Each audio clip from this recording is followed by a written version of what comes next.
3 دن تک لاش حسین کربلا کی ریت پر پڑی رہے گی. اجرکم علی اللہ.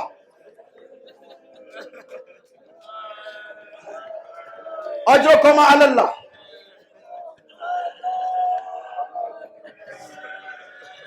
اب بی بی نے سوال کیا میں یبکی علیہ، بابا میرے حسین پر گریہ کون کرے گا جب ہم نہیں ہوں گے؟ کون میرے حسین پر رونے والا ہوگا؟ فرمایا بیٹی یہ قوم آئے گی جس کے جوان تیرے حسین کے جوانوں پہ روئیں گے، اور جس کے بوڑھے تیرے حسین کے بوڑھوں پہ روئیں گے، جس کی عورتیں تیرے حسین کی عورتوں پہ روئیں گے. بیٹی نے سوال کیا بابا آپ ان سے کیا کریں گے؟ فرمایا قیامت کے دن ان کے ہاتھوں کو پکڑ کر جنت میں لے جاؤں گا جو میرے حسین پہ روئیں. اجرکم علی اللہ. وہی حسین مدینہ چھوڑنے پہ مجبور ہوا، شہر رسول. تفصیل میں بیان کروں گا آپ کو. وہ جملے جو حسین نے فرمائے مدینہ کو چھوڑتے ہوئے، وہ زیارت جو حسین نے قبر نبی کی مدینہ کو چھوڑتے ہوئے، وہ باتیں جو حسین نے ایک رات خدا سے باتیں کی اور ایک رات اپنے جد سے باتیں کی. حسین نے کیا فرمایا اپنے جد کو، وہ میں بیان کروں گا کل تفصیل سے. حسین تیاری کر رہے، ابھی آپ سن رہے تھے دربار تک کا واقعہ. حسین تیاری کر رہے، اعلان کر دیا 28 کی رات کو ہم مدینہ چھوڑ دیں گے. عبداللہ ابن سنان ایک راوی ہے کوفہ کے رہنے والے، وہ بیان کرتے ہیں کہ میرا دادا مدینہ گیا تھا حسین سے کچھ مسئلے پوچھنے کے لیے. یہ وہی رات تھی جب حسین نے مدینہ کو چھوڑا.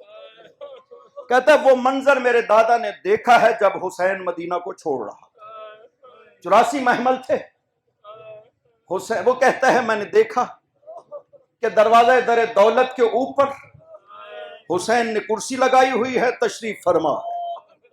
بنی ہاشم کے جوان کھڑے ہوئے ہیں لائن میں، ایک ایک محمل آ رہا ہے، دروازہ حسین پہ محمل بیٹھتا ہے، ایک بی بی دروازہ سے باہر تشریف لاتی ہے، جوانان بنی ہاشم میں سے آگے بڑھتا ہے اور بی بی کو سوار کرتا ہے. بیویاں سوار ہوتی رہی.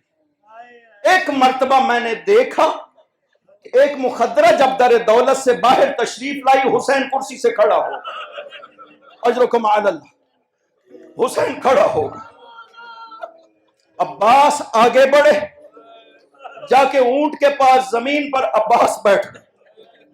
علی اکبر آگے بڑھے، اس بی بی کے ہاتھ کو پکڑا. حسین کھڑے ہوئے ہیں، وہ بی بی تشریف لائی، عباس کے زانووں پہ قدم رکھا، اونٹ پہ سوار ہوا. میں نے پوچھا کہ یہ کون بی بی ہے؟ کہا گیا علی کی بڑی بیٹی ہے جس کو اتنے احترام سے بنی ہاشم کے جوانوں نے اپنے گھیرے میں لے لیا. حسین کھڑے رہے، عباس زمین پہ بیٹھ گئے، علی اکبر سوار کروانے والے ہیں. میں کہوں گا مولا یہی آپ کی بہن ہے، اور شام غریبہ کوئی سوار کروانے والا نہیں، اکیلی رہ گئی علی کی بیٹی. اَسَيَعْلَمُ الَّذِينَ ظَلَمُوا أَيَّ مُنْقَلَبٍ يَنْقَلِبُونَ. خداوندہ صدقہ محمد و آل محمد.